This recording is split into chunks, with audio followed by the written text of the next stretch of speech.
ટોપ છે.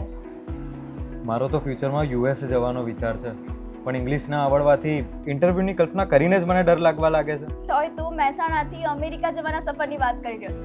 But don't worry, that's scope? હા, ગુજરાત સરકારની યોજના, જેમાં કેમ્બ્રિજના ટ્રેન્ડ દ્વારા તને ઇંગ્લિશ શીખવવામાં આવશે. લિસનિંગ, સ્પીકિંગ, રીડિંગ બધું જ. આટલું જ નહીં, સાથે તને મળશે કેમ્બ્રિજનું અપસ્કિલ પ્રમાણપત્ર પણ. અરે વાહ, સ્કોપમાં આટલું બધું મળે છે. સ્કોપનો આરંભ વર્ષ 2007માં એ સમયના મુખ્યમંત્રી શ્રી નરેન્દ્રભાઈ મોદીજીના નેતૃત્વ હેઠળ કરવામાં આવ્યો હતો. આ યોજનાનો મુખ્ય ઉદ્દેશ છે ગુજરાતના વિદ્યાર્થીઓ અને નાગરિકોને વૈશ્વિક સ્તરે અંગ્રેજી ભાષામાં નિપુણ બનાવવા, ગુજરાતના યુવાનોને અંગ્રેજી ભાષામાં સક્ષમ બનાવી તેમને આંતરરાષ્ટ્રીય સ્તરે સ્પર્ધા સક્ષમ બનાવવા, જેથી સર્વાંગી વિકાસ શક્ય બને. તાલીમના ભાગરૂપે શીખવાતા અંગ્રેજીના 6 ભાષા કૌશલ્યો: listening, speaking, reading, writing, grammar, vocabulary. Cambridge upskill માર્ગદર્શન હેઠળ તાલીમ.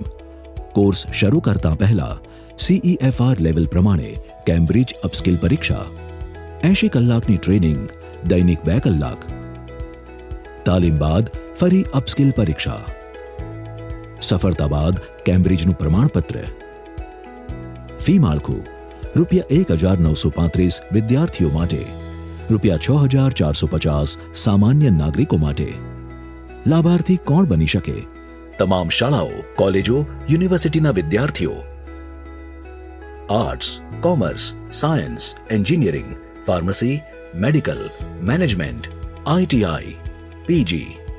તમામ ગુજરાતના નાગરિકો. નોકરી શોધતા યુવાનો, IELTS, TOEFL માટે તૈયારી કરનારા વિદ્યાર્થીઓ, ગૃહિણીઓ, ઓફિસ કર્મચારીઓ, પ્રોફેશનલ્સ. પ્રમાણપત્ર માન્યતા. અપસ્કિલ કેમ્બ્રિજનું પ્રમાણપત્ર મળશે તથા જેના B1 લેવલ IELTS ના 4 થી 5 બેન્ડ સમકક્ષ છે.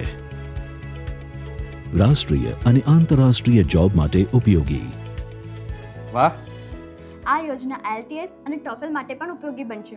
આટલું જ નહીં, ભવિષ્યમાં વિદેશ જવા ઈચ્છતા વિદ્યાર્થીઓ માટે તો આ યોજના આશીર્વાદ સમાન છે. ખૂબ જ સરસ.